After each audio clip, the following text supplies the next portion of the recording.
Selamat pagi semuanya, selamat bergabung di Rekoleksi kelas 9 tahun 2021. Pada pagi hari ini kita diingatkan bahwa di masa pandemi banyak sekali kesempatan yang kita miliki untuk berbuat curang dan tidak jujur. Maka dari itu, tema daripada kegiatan kita kali ini diambil dari Ayub 3 ayat 33. We should always do the right thing even no one is watching. Biarlah setiap kita boleh mempersiapkan diri melalui pujian dan penyembahan yang akan kita dengarkan. Tuhan memberkati.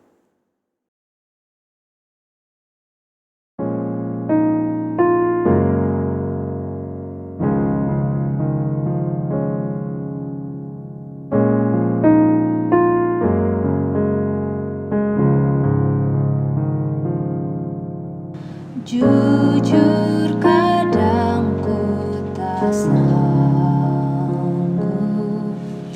menghadapi semua bebanku,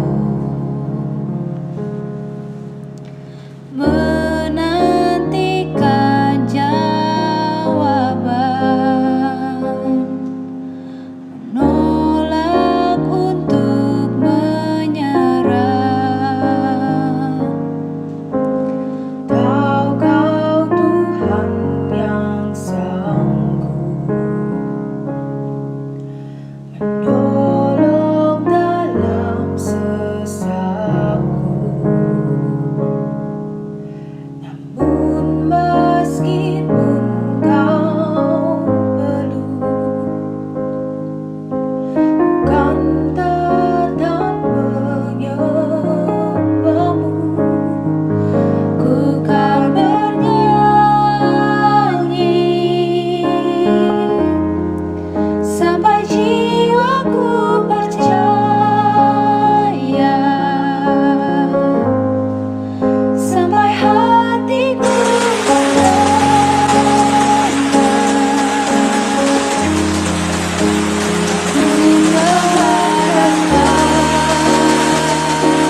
Puji Tuhan kalau hari ini kita bisa bersama-sama berkumpul di tempat ini untuk kita boleh merenungkan kebenaran firman Tuhan dalam devotion kita pada pagi hari ini. Sebelum kita memulai acara rekoleksi kita akan bersama-sama merenungkan firman Tuhan. Sebelumnya mari kita berdoa. Mari kita berdoa. Tuhan Allah Bapa kami yang bertata dalam kerajaan surga, kami mengucap syukur untuk segala berkat Tuhan yang boleh kami rasakan di sepanjang kehidupan kami. Pada pagi hari ini Tuhan, sebelum kami memulai rangkaian acara devosi kami dan juga rekoleksi, Tuhan tolong memberkati agar dalam devosi ini setiap kami Tuhan boleh berikan hikmat untuk memahami kebenaran firman-Mu, sehingga kami boleh memahami, mengerti arti firman Tuhan dan boleh menerapkannya dalam kehidupan kami sehari-hari. Terima kasih Tuhan, ini doa kami, dalam nama Tuhan Yesus kami berdoa, amin. Nah, hari ini kita akan bersama-sama merenungkan kebenaran firman Tuhan yang diberikan tema sama seperti tema rekoleksi kita, yaitu integrity ya, atau integritas. Nah, Miss Hermin mengambil bahan perenungan kita dari Kejadian pasal 39 ayat yang pertama sampai ayat yang ke-23, tetapi kita tidak akan membahas seluruh ayatnya. Miss Hermin hanya akan membacakan beberapa ayat saja. Kejadian 29 ayat 1 sampai 12 yang akan kita baca. Adapun Yusuf telah dibawa ke Mesir dan Potifar, seorang Mesir pegawai istana Firaun, kepala pengawal raja, membeli dia dari tangan orang Ismail yang telah membawa dia ke situ. Tetapi Tuhan menyertai Yusuf, sehingga ia menjadi seorang yang selalu berhasil dalam pekerjaannya. Maka tinggallah ia di rumah tuannya, orang Mesir itu. Setelah dilihat oleh tuannya bahwa Yusuf disertai Tuhan dan bahwa Tuhan membuat berhasil segala sesuatu yang dikerjakannya, maka Yusuf mendapat kasih tuannya dan ia boleh melayani dia. Kepada Yusuf diberikannya kuasa atas rumahnya dan segala miliknya diserahkannya pada kekuasaan Yusuf. Sejak ia memberikan kuasa dalam rumahnya dan atas segala miliknya kepada Yusuf, Tuhan memberkati rumah orang Mesir itu karena Yusuf, sehingga berkat Tuhan ada atas segala miliknya, baik yang di rumah maupun yang di ladang. Segala miliknya diserahkannya pada kekuasaan Yusuf, dan dengan bantuan Yusuf ia tidak usah lagi mengatur apa-apapun, selain daripada makanannya sendiri. Adapun Yusuf itu manis sikapnya dan elok parasnya. Sehingga selang beberapa waktu istri tuannya memandang Yusuf dengan berahi, lalu katanya, marilah tidur dengan aku. Tetapi Yusuf menolak dan berkata kepada istri tuannya itu, dengan bantuanku, tuanku itu tidak lagi mengatur apa yang ada di rumah ini, dan ia telah menyerahkan segala miliknya pada kekuasaanku. Bahkan di rumah ini ia tidak lebih besar kuasanya daripadaku, dan tiada yang tidak diserahkannya kepadaku selain daripada engkau, sebab engkau istrinya. Bagaimanakah mungkin aku melakukan kejahatan yang besar ini dan berbuat dosa terhadap Allah? Walaupun dari hari ke hari perempuan itu membujuk Yusuf, Yusuf tidak mendengarkan bujukannya itu untuk tidur di sisinya dan bersetubuh dengan dia. Pada suatu hari masuklah Yusuf ke dalam rumah untuk melakukan pekerjaannya. Sedang dari seisi rumah itu seorang pun tak ada di rumah. Lalu perempuan itu memegang baju Yusuf sambil berkata, "Mari tidur dengan aku." Tetapi Yusuf meninggalkan bajunya di tangan perempuan itu dan lari keluar. Nah, kalau kita membaca, sebenarnya firman Tuhan ini masih lanjut ya, masih ada ayat yang ke-13 sampai 23. Nah, nanti di situ kita bisa melihat bahwa ketika setelah dari peristiwa ini, ternyata istrinya Potifar itu karena dia kesal si Yusuf tidak mau tidur dengan dia, kemudian dia mengadukan Yusuf kepada suaminya dan memfitnah Yusuf. dengan berkata Yusuf itu mau untuk melakukan hal yang tidak baik dengan dia, gitu ya. Jadi Yusuf itu mau memperkosa dia, gitu ya. Jadi tuannya sangat marah sehingga akhirnya si Yusuf ini dijebloskan atau dimasukkan dalam penjara. Secara singkat, kita bisa melihat ada beberapa poin, misalnya meringkaskan keadaan saat itu atau keadaan yang dialami Yusuf, yaitu pertama, Yusuf bekerja kepada Potifar dan Potifar memberikan kepercayaannya kepada Yusuf terhadap seluruh isi rumahnya, bahkan seluruh miliknya. Nah, kemudian di situ juga dikatakan bahwa istri Potifar ini kemudian tertarik kepada Yusuf. Sehingga satu kali, bukan sekali ya, beberapa kali gitu ya.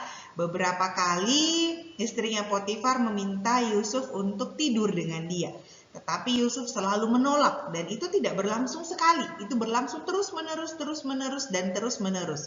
Sampai satu hari Yusuf itu datang bekerja seperti biasa. Tetapi ternyata di rumah itu hanya ada dia dan istrinya Potifar. Seluruh pekerja yang lain itu tidak ada di rumah. Mereka hanya tinggal berdua saja di rumah tersebut. Nah, dalam keadaan seperti itu, kemudian istrinya Potifar minta Yusuf untuk tidur lagi dengan dia. Tetapi sekali lagi Yusuf menolak dan bahkan dia pergi dari tempat itu. Nah, jika kita melihat kisah Yusuf ini, kita bisa melihat bahwa Yusuf ini adalah seorang yang hidupnya baik, gitu ya. Jadi seluruh hal yang dikerjakannya disertai Tuhan, tetapi ternyata hidup itu tidak selalu berjalan lurus, gitu ya. Jadi ada hambatan-hambatan atau godaan-godaan yang juga dialami oleh Yusuf. Ketika dia sudah bekerja di rumah Potifar, gitu ya, dia punya banyak godaan. Godaan yang pertama yang Yusuf miliki adalah dia punya kuasa atas seluruh rumah Potifar. Dengan kuasa, Yusuf itu bisa melakukan apapun dalam pengaturannya dia terhadap rumahnya Potifar.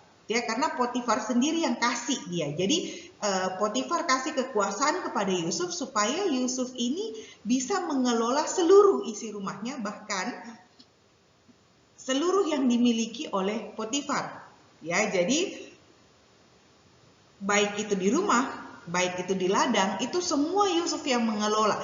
Gitu ya. Jadi dia punya kuasa yang besar. Godaan pertama Yusuf adalah kekuasaan, atau kalau bahasa kita adalah tahta. Gitu ya. Nah, kemudian yang kedua adalah Yusuf dan istri Potifar pada saat itu dalam situasi tidak ada orang di rumah itu, hanya mereka berdua.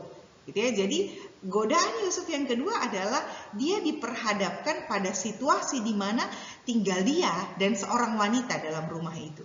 Tidak ada yang lain. Dan yang ketiga adalah wanita ini bukan wanita baik-baik yang tinggal diam, kemudian dia sebagai istri pemilik rumah memperlakukan Yusuf dengan baik. Justru wanita ini menggoda Yusuf. Bukan sekali, bukan satu hari, tapi beberapa kali, berhari-hari dia melakukan itu. Dan godaan yang berikutnya yang Yusuf hadapi adalah ketika dia mau, kalau dia mau, dia melakukan sesuatu dengan istrinya Potifar atau dia mengikuti permintaan istri Potifar untuk tidur dengan dia, maka tidak ada orang yang tahu. Kenapa? Karena cuma mereka berdua di rumah itu. Kecuali istrinya Potifar kasih tahu suaminya atau Yusuf yang memberitahu, maka orang akan tahu mereka melakukan dosa. Tapi kalau tidak ada yang tahu saat itu. Hanya mereka berdua. Jadi godaan Yusuf dalam bagian ini itu sangat berat. Dia punya kekuasaan, kemudian dia dengan kekuasaan yang ada, dia bisa melakukan apapun. Yang kedua, dia terus-menerus digoda oleh satu orang wanita. Bukan dia ya yang cari wanita ini, tapi wanita ini yang datang kepada Yusuf yang terus-menerus menggoda dia. Bukan sekali, bukan sehari, tapi berhari-hari, berkali-kali. Dan yang ketiga, kalau dia melakukan sesuatu pada saat itu, maka tidak ada orang yang tahu apa yang mereka perbuat. Karena waktu itu hanya tinggal mereka berdua di rumah itu. Nah, tiga hal ini adalah satu hal yang secara kita manusiawi itu adalah godaan yang paling besar. Secara kita manusiawi, kita bisa saja jatuh dalam dosa yang demikian. Nah, tetapi bagaimana dengan Yusuf? Ketika Yusuf diperhadapkan pada situasi yang demikian tadi, dengan banyaknya godaan yang dia alami, dengan banyaknya godaan yang dihadirkan di hadapannya, bagaimana respon Yusuf terhadap hal ini? Nah, kita lihat di ayat yang ke-8 dan 9, di situ dikatakan, tetapi Yusuf menolak dan berkata kepada istri tuannya itu, dengan bantuanku, tuanku itu tidak lagi mengatur apa yang ada di rumah ini, dan ia telah menyerahkan segala miliknya pada kekuasaanku. Bahkan di rumah ini ia tidak lebih besar kuasanya daripada aku, dan tiada yang tidak diserahkannya kepadaku selain daripada engkau, sebab engkau istrinya. Bagaimanakah mungkin aku melakukan kejahatan yang besar ini dan berbuat dosa kepada Allah? Nah, kita lihat ya, di tengah-tengah kondisi yang demikian, Yusuf manusia biasa, dia bukan setengah manusia, setengah dewa, setengah Tuhan, bukan. Dia 100% manusia. Dalam kondisi yang demikian, dengan begitu banyak godaan, Yusuf merespon dengan ini. Bagaimanakah mungkin aku melakukan kejahatan yang besar ini dan berbuat dosa kepada Allah? Ini adalah satu hal yang luar biasa. Kenapa kita bisa bilang ini luar biasa? Ini adalah respon yang tidak biasa dari seorang manusia. Terlebih lagi kalau kita ingat keadaan diri kita adalah manusia berdosa. Yang natur kita secara alami kita akan berbuat dosa. Tetapi respon Yusuf terhadap godaan ini berbeda. Tentu kita bertanya-tanya, mengapa Yusuf bisa berespon demikian? Kenapa waktu dihadapkan dengan godaan ini, Yusuf bisa berkata, mana mungkin saya melakukan hal itu? Mana mungkin saya berbuat dosa terhadap Tuhan? Nah, kita akan lihat ada 3 hal alasan kenapa Yusuf bisa berkata demikian. Kita akan lihat satu persatu alasannya. Alasan yang pertama, yaitu Yusuf mengalami penyertaan Tuhan. Nah, waktu kita membaca kisah ini, sebelumnya kita sudah tahu ya latar belakangnya. Jadi Yusuf itu karena saudara-saudaranya iri, kemudian dia dijual kepada orang Ismail, kemudian orang Ismail ini pergi ke Mesir, di Mesir dia dijual lagi di pasar budak, kemudian dia dibeli oleh Potifar, dan dia dibuat menjadi pelayan di rumah Potifar. Nah, dalam bagian-bagian awal dari pembacaan tadi, kita melihat bahwa Tuhan itu menyertai Yusuf. Segala sesuatu yang dikerjakan Yusuf itu Tuhan buat berhasil. Tuhan buat semua yang dikerjakannya itu berhasil. Sehingga ketika Potifar lihat Yusuf ini apapun yang dikerjakannya itu berhasil dan Tuhan menyertai dia, Potifar tidak ragu. Dia kasih, ini jabatan buat kamu di rumah saya. Ya, jadi dia kasih jabatan kepada Yusuf untuk mengelola semua miliknya. Karena Yusuf mengalami penyertaan Allah dan penyertaan itu pun dilihat oleh orang lain. Ya, jadi kenapa Yusuf bisa berespon demikian? Pertama, dia sendiri mengalami itu dengan Tuhan. Dan yang kedua adalah Yusuf itu punya rasa takut akan Tuhan. Ketika Yusuf punya rasa takut akan Tuhan, rasa takut itu membuat dia menghormati Tuhan. Yusuf mungkin tidak melihat Tuhan waktu itu. Tuhan tidak langsung kemudian bicara kepada Yusuf, Yusuf ini saya Tuhan, kamu harus bertobat dan sebagainya, tidak. Tetapi kemudian Yusuf itu punya takut akan Tuhan dalam dirinya. Rasa takut akan Tuhan itu membuat Yusuf menghormati Tuhan. Sehingga ketika istri Potifar datang menggoda dia berulang kali, dia menjawab, bagaimana mungkin saya akan melakukan dosa terhadap Tuhan? Rasa takut akan Tuhan ini timbul karena Yusuf mengalami bagaimana setiap hari Tuhan menyertai dia. Bagaimana setiap hari Tuhan memberkati semua yang dia kerjakan. Bahkan Tuhan menyertai dia mulai dari saudaranya mau bunuh dia pertama. Tapi kemudian tidak jadi dibunuh, dimasukkan dalam sumur. Kemudian tidak jadi lagi hanya diletakkan dalam sumur sampai dia mati. Dia dijual lagi. Jadi dalam peristiwa-peristiwa dalam hidupnya, Yusuf mengalami penyertaan Tuhan. yang akhirnya lewat penyertaan Tuhan itu, dia punya rasa takut akan Tuhan. Ketika kita mengalami Tuhan dalam hidup, ketika kita mengalami banyak penyertaan, pengenalan kita akan Tuhan, membuat kita bisa mengalami peristiwa-peristiwa, bahkan kita bisa melihat berkat-berkat Tuhan dalam hidup kita. Nah, seringkali kita tidak bisa lihat penyertaan Tuhan, berkat Tuhan dalam hidup kita karena apa? Kita seringkali membandingkan diri kita dengan orang lain. Atau bahkan kita merasa hal itu hal yang biasa. Jadi itu bukan satu berkat dari Tuhan. Itu hal yang biasa yang saya alami.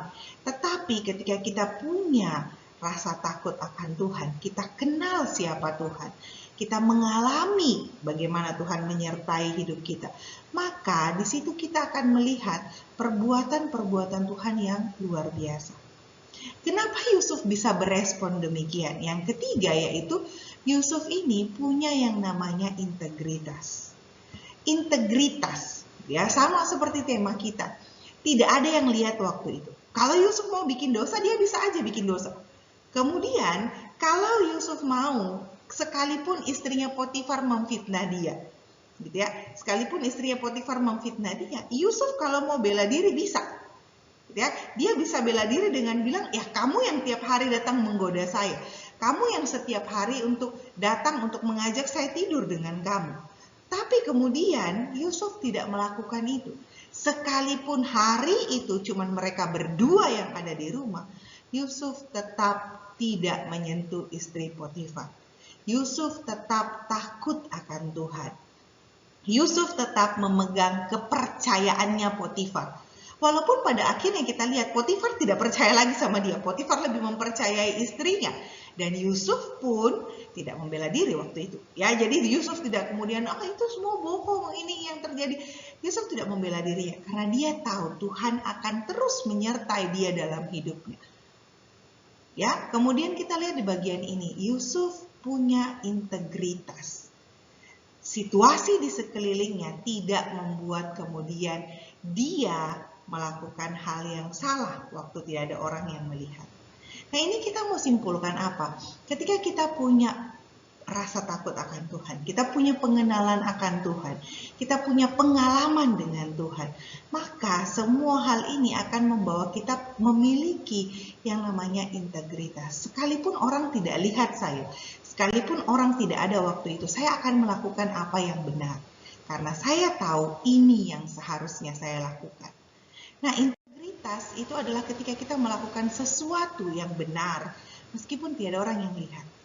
Saya melakukan hal yang benar bukan hanya waktu orang lihat saya, tapi waktu tidak ada orang sekalipun, saya tetap melakukan hal yang benar, yang saya tahu harus saya lakukan. Oke, jadi dalam peristiwa ini dari apa yang kita lihat, kita bisa melihat bahwa lewat peristiwa Yusuf kita bisa melihat pengenalan akan Allah itu akan membawa kita pada sebuah sikap takut akan Tuhan yang akan menuntun kita untuk memiliki integritas dalam hidup. Nah, kita akan mengakhiri hari ini dengan kita akan berdoa bersama-sama. Mari kita berdoa. Tuhan, kami bersyukur dalam renungan kami yang singkat pagi hari ini kami boleh belajar kembali dari tokoh Yusuf. Terima kasih karena kami sudah boleh merenungkan firman-Mu, kami boleh diingatkan bahwa ketika kami memiliki takut akan Tuhan dalam hidup kami, ketika kami memiliki integritas itu, maka sekalipun tidak ada orang, kami akan tetap melakukan hal yang benar. Sekalipun tidak ada orang yang melihat atau menghargai perbuatan baik kami, tetapi kami tetap melakukan apa yang benar sesuai dengan kebenaran firman-Mu. Tolong kami Tuhan, karena kami tahu hal ini tidak mudah untuk kami lakukan sendiri.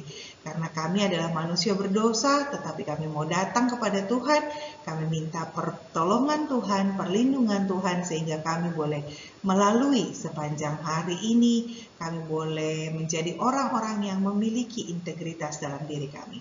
Terima kasih Tuhan, ini doa kami, dalam nama Tuhan Yesus kami berdoa. Amin. Terima kasih semuanya, selamat menjalani hari pertama rekoleksi ini. Tuhan Yesus memberkati.